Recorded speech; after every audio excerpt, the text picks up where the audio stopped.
The first question comes from Ancient Poe, and they say, "Do you think this is their way of continuing the Tears of the Kingdom, solve it how you want to style of dungeons slash puzzle solving? What do you think this will do to the gameplay difficulty curve of the game?" I think that's a fair statement. That's Hmm. like a way to continue the explore the way that you want it to type of gameplay. Um, I kind of I kind of think it'll be like somewhere in between Tears of the Kingdom and A Link Between Worlds. Because like a Link Between Worlds, you could kind of do your own thing. You could choose your Hmm. order, dungeons, items, whatever have you. That's kind of the vibe I'm getting from this game. So I think that it's like maybe going to be a nice kind of middle spot in between. I don't know. I don't know. Maybe it is going to be as robust as Tears of the Kingdom was. Like, because there's. I mean, Aonuma said like there's a ton of echoes in the game. He didn't even know how many of them there were. So yeah, I think that that's a pretty fair statement to make. Hmm.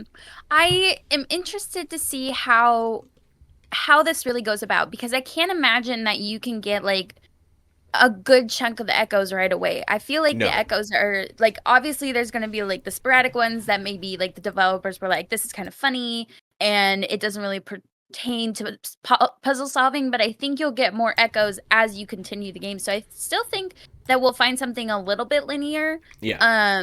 where you'll get echoes that you need later on to solve something you found earlier. Which is similar to like a Link Between Worlds. There were stuff that you couldn't do right away until you went and got the item, etc. Yeah. So, or had an item from a certain dungeon. But like, I still think, like, I agree. I think it's going to be like kind of a happy middle. I don't think you're going to get everything right off the bat, and you could just go anywhere you want. I'm gonna throw a deep cut reference out to everybody here. I think that this is gonna work kind of like Castlevania, Aria of Sorrow, and Dawn of Sorrow. And for anybody that hasn't played that game, the gimmick of the game is that once you defeat an enemy, there's a chance that you can acquire its soul. And a soul gives you some of its abilities. So some of them are attack abilities, some of them are movement abilities, etc. Um, and it was mostly randomized, but there was instances where you would defeat a specific enemy and acquire a specific soul at a specific time, and that would give you like a power up that you Okay. needed in order to Yeah. to go further. I think I could see the same kind of idea here because the soul is essentially the same kind of idea as an echo in this game. So I could see them using that template going forward. Mm-hmm.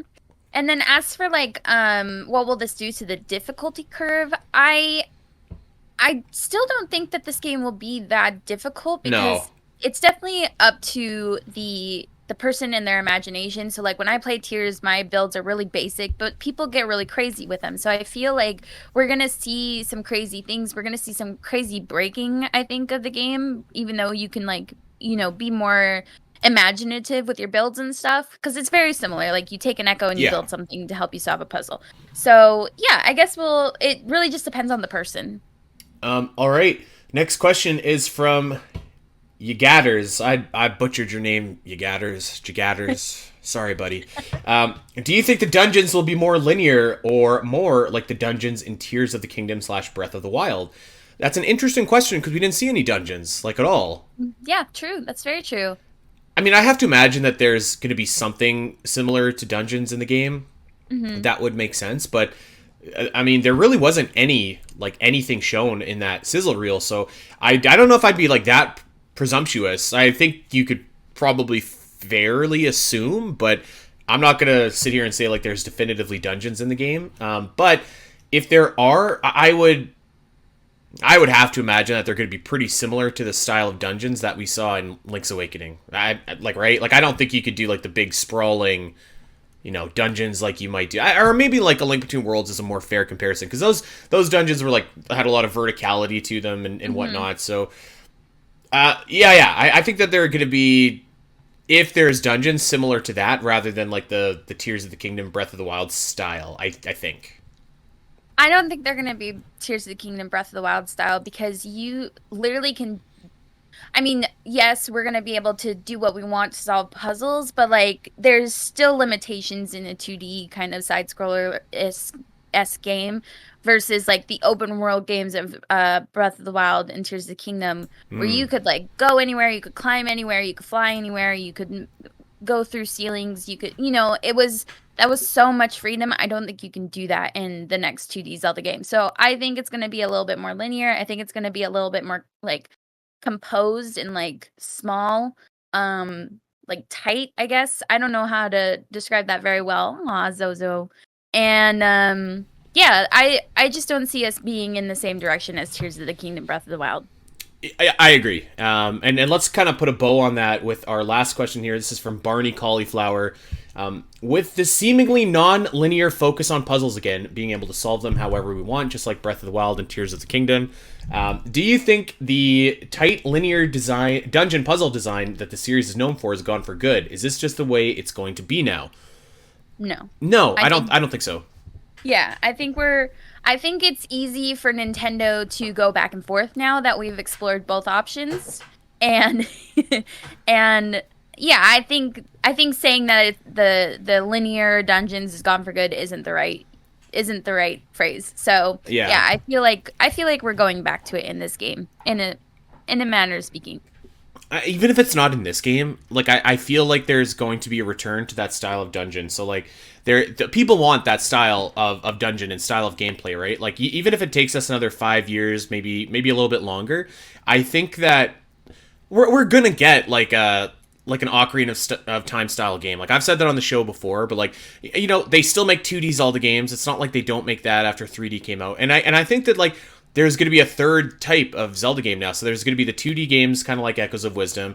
There's going to be your Breath of the Wild, Tears of the Kingdom open world games that are probably going to be like the like AAA standard going forward now. And I do think that like eventually you're going to see them release a smaller scale Ocarina of Time, Twilight Princess style game where it's just like classic 3D. The world's not open. It's just it's a smaller scale type of game. And I think that that's going to be coming. And I think that there's room for all three, frankly. Like there's not, one of them doesn't become lesser than because the others exist. So to answer the question for Echoes of Wisdom specifically, I don't know.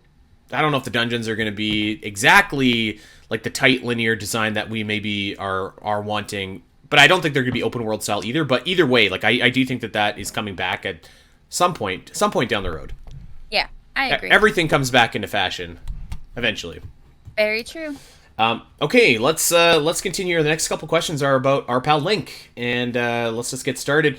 Ancient Poe, do you think Link will be an unlockable / playable character either through story elements or amiibo functionality? No, I don't. Yeah, the next few questions we got are about Link being playable, so I mean we'll get through them, but I just think it's kind of funny that we finally get a game where Zelda's playable and everybody's like, okay, but what about Link? Haven't we had 23 some odd games where we could play as Link? Like, I'm ready to play as Zelda, and I'm ready for the whole game to be about playing as Zelda. So we might get something where Link is playable. I don't know, but I don't really want that, to be honest. I mean, like, I wouldn't... I'd be fine with it if Link shows up and whatever, like that's fine, but I think he'll be involved in the story just fine. Like, obviously we saw him like sinking into the mist or whatever, but we also see him on the cover art of the Switch game. So yeah. I think he's still going to be a big part of the game. It's just not going to be as a playable character. Yeah, like I think that's fair. And yeah, like if Link showed up as a playable character at the end, that's fine. It's as like a new game plus or whatever, like kind of a quote unquote like non-canon playable character like that. That's fine, but like it doesn't need to, and it probably wouldn't make sense to have Link using this power that is very, clearly specific to Princess Zelda. So yeah, I don't think that Link needs to be playable. I'd be fine if he was, but I certainly don't think that he needs to be. And to kind of answer the next question from Con Jeff Fennedy, where they ask like, should Zelda be on her own the whole time? Yeah, I kind of think so. I kind of think that's what we're signing up for. I kind of think it's time for that. Like, I mean, geez, it's almost been 40 years. Like, let's go. Let's play as Zelda. Like I can play as Link in a bunch of other games. So, I mean, that being said, though, you're right. Like, I do think that Link is going to have some kind of impact on the story, clearly. And maybe he assists you at the end, much like Zelda assists you at the end of Wind Waker or, some of those other titles. And I think that'd be fine. Like, that'd be fine. That would actually be really kind of sweet. Like Spirit Tracks, you know how they Yeah. work together so well. Like that would be really cool. But I don't need to play as Link in this game, I don't think. Now here's one thing that I will say that I think could be cool and a solution to everybody's question here about like, oh, I want to play as Link. It would be pretty wicked if you got a Link Echo and you could summon Link to fight for you. Ooh. And Okay. let's just say that you get like the red Link, the purple Link, the blue Link, and the green Link. Like that's pretty cool actually. That's That'd be kind of the only scenario where I would really be like, okay, I want Link to show up in this game because that would cool. be cool. That would be cool. I And would you know like what? that a lot. I actually think now that I say that, that would be a cool like ultimate weapon. Like you know when like you collect like all the stuff in the game, you get reward. Like in Breath of the Wild, when you collect everything, you get the champion tunic. Like or not the champion, the breath. You know what I'm talking about? The wild Yeah. tunic. I don't know, maybe you get everything in this game, you get all the echoes, and like it's just like great, we're gonna reward you with the Link Echo, and like it's just super OP. Like yeah, okay, that's cool. It could be like, maybe you do the first like 4 or 5 dungeons and then you find Link again and he's still like captured so you can't do anything but you can echo him for the last 3 dungeons or something. Yeah, that'd be cool. Yeah. Um, so same kind of question here. We won't touch on a whole lot here. Dan's Awakening says, what percentage of chance do you think we get a separate playable Link story after beating the game? Similar to how there was going to be a Zelda's Quest thing in Skyward Sword. Did you hear about Zelda's Quest to Skyward Sword? I think we always talked about how we would have liked to play Zelda's Quest and Yeah, Skyward Sword because you see it in the credits, but I don't think there was ever like a hint that we were gonna get that. I don't know for sure, but percentage wise, I don't know. I would say less than 10% to be honest. right. I think it's pretty dang close to 0% to be Hmm. honest with you. Again, as it probably should be. Like I we don't need to know what Link is up to in this game. Let's just keep it about Zelda here. Um, Let us save Link for once. You yeah. know. Yeah, and I think that's fine. Like, I think that's fine. So, yeah, I don't think that I'm gonna say like point like 5% is your odds of getting a separate playable campaign after. If anything, what it's going to be is you might be able to play as Link and do the same story again, and it's just like it's a cosmetic Like skin a six difference. quest Yeah, type of deal. Yeah. yeah. Um, so yeah, but I do still think that Zelda game would be cool in Skyward Sword. Now that's a game I think worth playing. Yeah. I'd love to do I that. agree. Okay, Iron Tools. What are your hopes and expectations for a post game? Would you want the options to be able to play as Link in a post? Man, people just want to play as Link. I know. Holy moly! There's quite a few questions of a playable Link. I I have no hopes or expectations for post game because we never get one for Zelda. So Yeah, I don't have any expectations at all. yeah. My biggest hope and expectation is I don't know. Maybe you get something cool like a Link Echo for collecting all the echoes Hmm. or something like that, and that's about as much as I need really. Yeah, I mean like what other game has ever had post game content in the Zelda series? Like I don't Hmm. know if we're gonna be starting with this one. Although I will say, Minish Cap, there's a few things that you can only do post game. I think Okay. that maybe there's only one actually. You get the Mirror Shield, and that's pretty much it. But I mean, like it's hardly what you'd call post game content. So Right. Pokemon yeah, game where you have a whole other side story after the fact, you know? Yeah, like I mean, a Pokemon game though, like they just end so soon. Like after you beat the Elite Four, that it's just kind of like it's not even post game anymore. It's just like that. The main story just ends way too soon, Oh, see, arguably. I take forever because I'm grinding all the Pokemon, I guess. So it takes Okay. me a long time. By the time I get to the end game, I'm like, I'm done. Okay. Well, let's rock and roll here. Do you think that we will start the game as Link and then swap to Zelda once he vanishes, or do you get to start the game wholly from her view? Also, do you think that Link maybe becomes a Dark Link where Ganon takes control of him once he goes down into the gloom? This is from Missy. Now, this is something actually I could see. I could definitely see you starting the game off playing as Link. I could see that.